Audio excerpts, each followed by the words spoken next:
Napakaganda ng theme nyo. Her voice, our future. And at the same time, parang nakakalungkot din na bakit hanggang ngayon kailangan nating igiit ang boses nating mga babae? Hindi ba dapat matagal na yang norm? Hindi ba dapat automatic na kasama tayo sa usapan, sa pagdedesisyon, sa paggawa ng mga polisiya na makakaapekto sa buhay natin? Pwedeng nakapagsasalita tayo, na i-share natin ang opinions natin. Maraming babaeng influencers ang very vocal. Yes, andyan yung boses natin. Pero, ang tanong natin ay, napapakinggan ba ito? Even in the Senate, out of 24, 5 lang kami. That's roughly 20%. Kakaunti lang kami.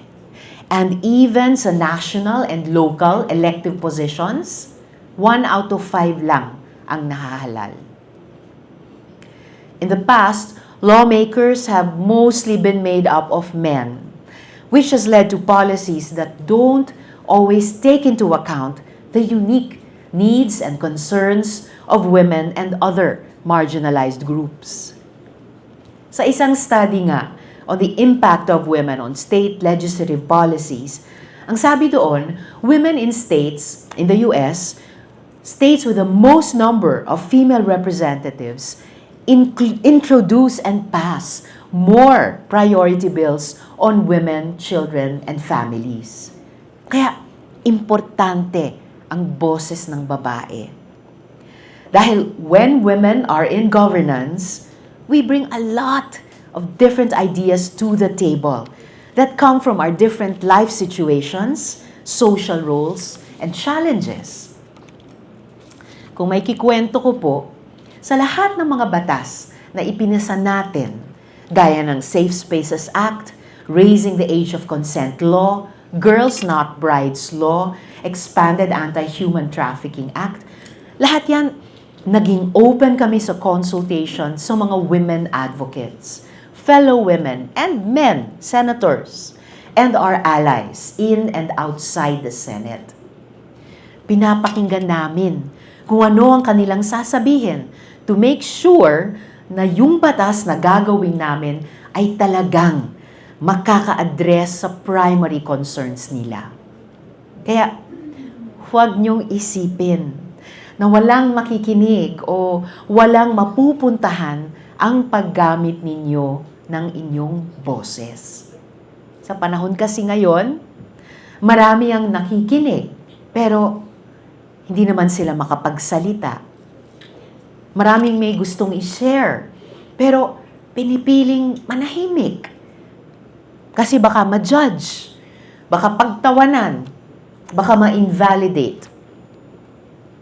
Ang dali na ring malabelan. Ang dali pang ma-cancel, ma-misinterpret.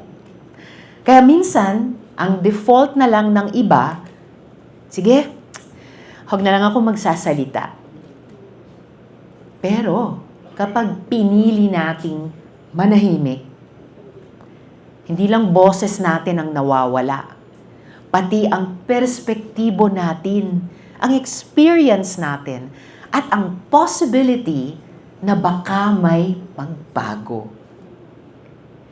Kung hindi natin ginamit ang boses against corruption, against Alice Guo, Apollo Quiboloy, Senyor Aguila, against misogyny, against harassment, against people who abuse their power, hindi magkakaroon ng accountability.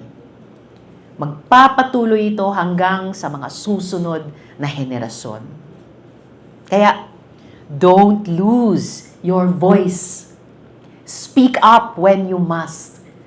Even when your voice shakes, even when the room feels too loud, even when you're not sure if anyone is listening. Because your voice is your power. It carries your story, your truth, your courage. And every time you choose to use it, you are claiming your space in a world that doesn't always offer it freely. Your voice also builds your future. Every word you speak, every stand you take, every truth you choose to say, these are the foundations of the future we will live in. So do not silence yourself. Maraming salamat po at mabuhay PLM.